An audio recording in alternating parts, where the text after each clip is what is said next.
hidden agendas being thrown at us from certain societies,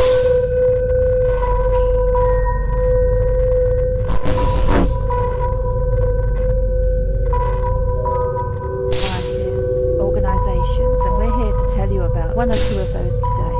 We're actually at Bernard Shaw's house, and most of you know Bernard Shaw because he was a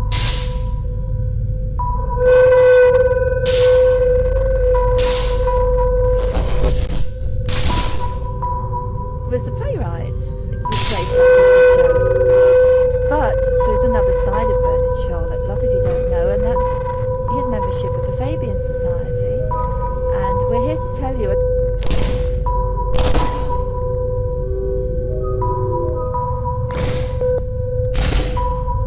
little about that side of his life and who the Fabian Society represents. I just want to read you a little quote here. This is from the British Catholic Family News.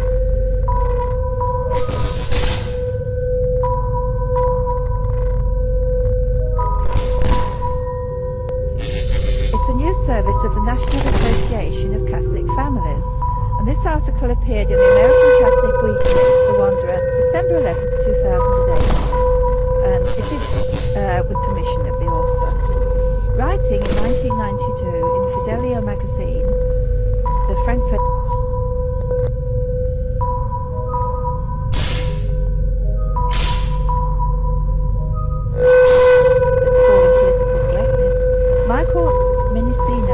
observed how the heirs of Marcuse and Adorno now completely dominate the universities, teaching their own students to replace reason with politically correct ritual exercises.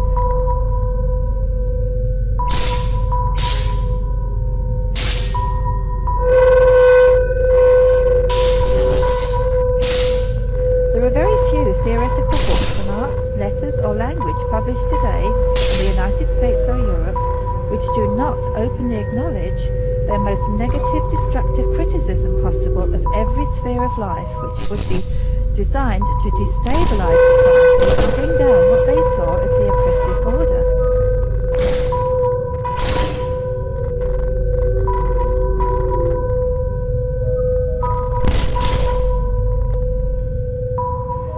Their policies, they hoped, would spread like a virus, continuing the work of the Western Marxists by other means, as one of their members noted.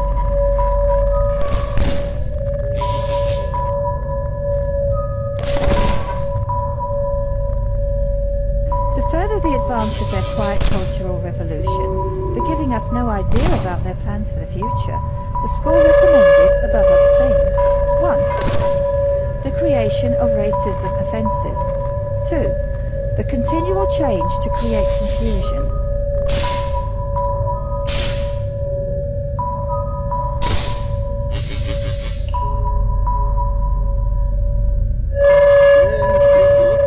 3. The teaching of sex and homosexuality to children. 4. The undermining of schools and teachers' authority. 5. Huge immigration to destroy identity.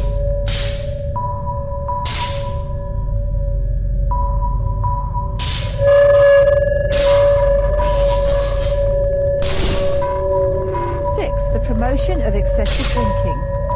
7. Emptying the churches. 8. An unreliable legal system with bias against victims of crime.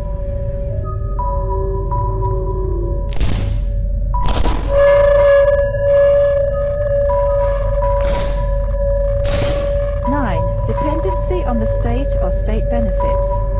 10. Control and dumbing down of media. 11. Encouraging the breakdown of the family.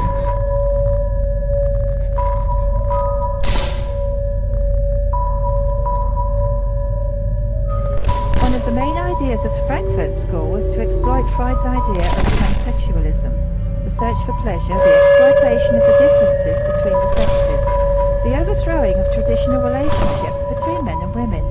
To further their aims, they said they would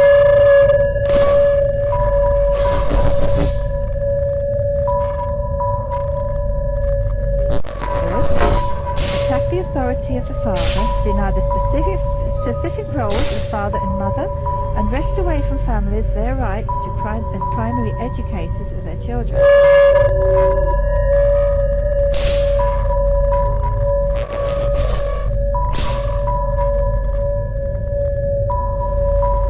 Abolish differences in the education of boys and girls.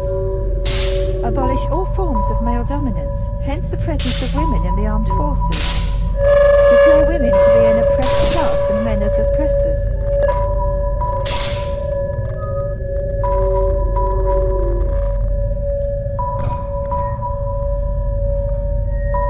Munzenberg summed up the Frankfurt School's long-term operation thus: "We will make the West so corrupt that it's..."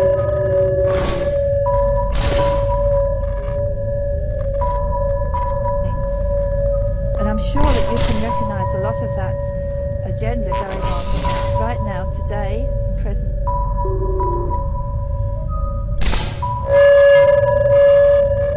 You started off talking about the Frankfurt School of Communists. Well, we can link that.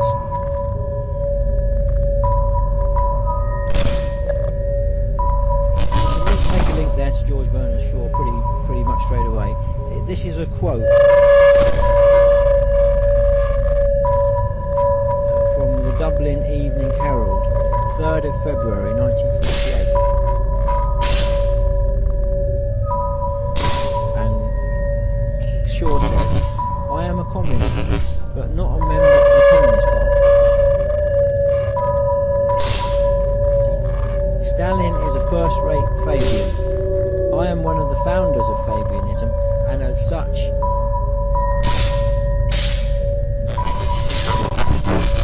very friendly to Russia." So you got a link there straight away, because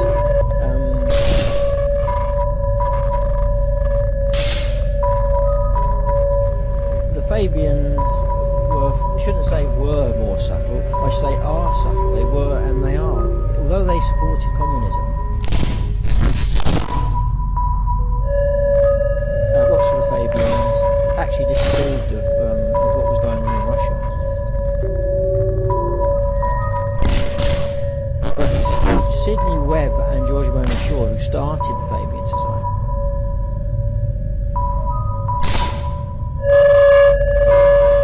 they went over to Russia in about 1934 on a visit. I think it was Stalin actually.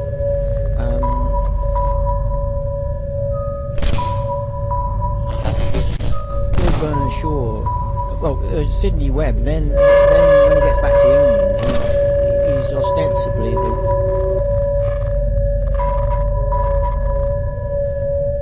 the writer of the book, which was called, I think it's called Soviet Communism and the New Civilization.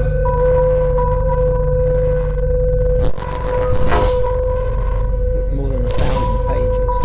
But anyway, in about 1950 something, a Soviet KGB came.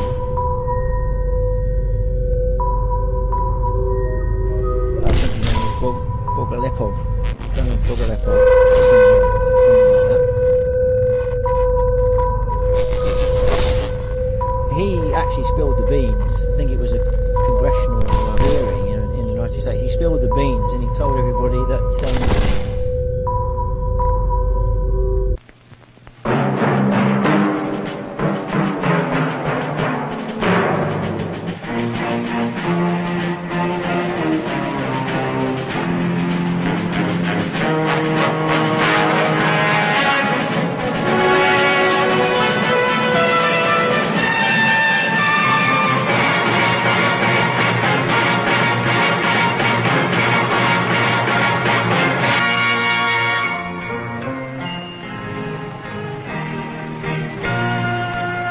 Some people have a deep, abiding respect for the natural beauty that was once this country. And some people don't. People start pollution. People can stop it. Write for Pollution Booklet Box 1771, Radio City Station, New York.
Stop trembling.